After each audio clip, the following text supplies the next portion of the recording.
Hey there, it's Brittany from TikTok Sales and it's 11:40. This topic is one of my all-time favorites. When I share these tips, I can actually see the aha moment happen inside people's brains. It's simple, nothing fancy, just a slight adjustment to what you're already doing. This topic is language patterns. It's what you need to stop saying and what you need to start saying, in other words. Pun intended. Look, it's about bringing awareness to your conversation choices because what you say and how you say it really matters. Every word that you choose can trigger a feeling or an emotion with your customer. So it's your job to carefully select which words you're going to use to maximize the impact of your message because words are powerful. Now, I said earlier that there's nothing fancy about this, and there's a reason for that, because customers hate fancy.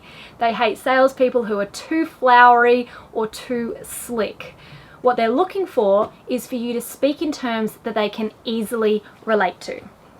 So if you can change certain words and phrases, instead of sending the signal that you're there to sell something, you're going to give off the impression that you're an expert who is generously making yourself available to help them.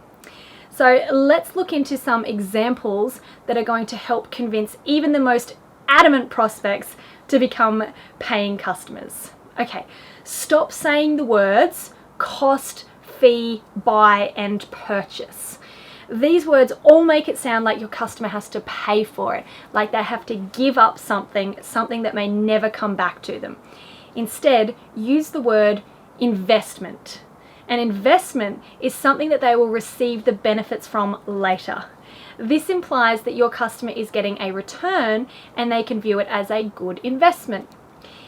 If it's going to be spread over multiple payments, instead of saying your first payment or your last payment, you can say your initial investment or your final investment. So cost, fee, buy and purchase, they all create a negative connotation with your customer, whereas investment is certainly more positive. Next word to stop saying is the word contract. This is such a traditional, formal, and potentially damaging word in your sales process. It makes your customer feel as though they are signing their life away. So replace the word contract with agreement. Your customer is going to feel as though they are coming to a mutual decision with you, because agreement by definition means that you are both agreeing with each other. This is a softer way of presenting what is traditionally a formality to doing business. Similar to this is another phrase you should stop saying, sign here. Again, this feels like signing their life away. So instead of sign here, try using please okay this. Okay is more like agree. It's much less formal and the customer's going to feel as though they have the power rather than following your set instructions. Another phrase that you need to stop saying right now is locked in. These words have become so commonplace that we barely give them a second thought. But if you actually think about it, locked in sounds like your customer's own private prison. So next time you're booking an appointment, instead use the word secure. Mary, I've secured that time for you next week. Or, Bob, allow me to secure our next call together on Monday at 9. The word secure implies safe and reliable. Here's some other words that you should start to include when you're having conversations with your customers. Imagine. The word imagine puts your customers into an optimistic mindset.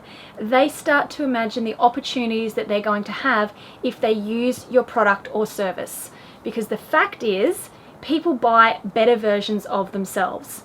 So if you can help them achieve this, then you are going to have them hooked. Start saying we. An important part of the sales process is getting your customer to feel as though you are both on the same page. So if you can start to use we early on in the conversation, they are looking to buy into your joint relationship. It also works because you're using assumptive language that the deal is as good as done and you are going to be working together. Another word is simple. Your customers deserve a painless experience. So when something is simple, people are more open to the idea of using it. And last word you need to start using more of is now.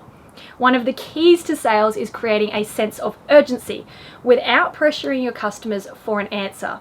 By suggesting now is the perfect time to work together, your customer won't take weeks or months to finally say yes. Now encourages people to take action that they may not otherwise have done earlier. Okay, so that's it for the good words. Now here's some of the words that you need to eliminate from your vocabulary now. Okay, I promise or I guarantee. If you say these words, you better be prepared to back them up. Do not make promises or guarantees that you can't 100% keep, because it is only going to end one way, with a very disgruntled ex-customer. Another word you should stop using is the word problem. Now look, the reality is problems are bound to crop up here and there, but that doesn't mean that you have to acknowledge them. The word problem is so negative. It can make your customer feel as though the process is difficult and unpleasant. So you can respond more positively by saying something along the lines of, I can see an opportunity to make this run more smoothly for you. Okay, thank you for your time is something you need to stop saying. It is one of my biggest pet peeves. I know the intent behind it is good, but it actually skews the balance of the relationship with your customer. Because by thanking your customer, what you're essentially telling them is that you're doing them a favor by taking your call or seeing you in person. And if you're spending time digging into their objectives, overcoming their problems, and providing helpful solution to them, then they're gaining just as much from that as you are, if not more. So stop thanking them. They should in fact be thanking you. And finally, stop saying, I don't know. Never, ever, ever, ever don't know. And even if you don't know, don't share that with the customer, because those 3 words can instantly remove your customer's confidence in you. So if you find yourself in a situation where you're unsure of the answer, try saying, that's interesting, what do you think? Or, I've never been asked that one before, what's your take? Or, great question, so that I can give you the most accurate information, I'll do a little bit of checking and let you know shortly. This is going to buy you some time so that you can then steer the conversation in the right direction. So you can see what I mean by making small adjustments. There are only small adjustments in your language patterns. It's nothing too complicated, so go and give it a go. And I guarantee that you are going to find that using these words will have a much greater impact when you are looking to positively influence your customers' decision making.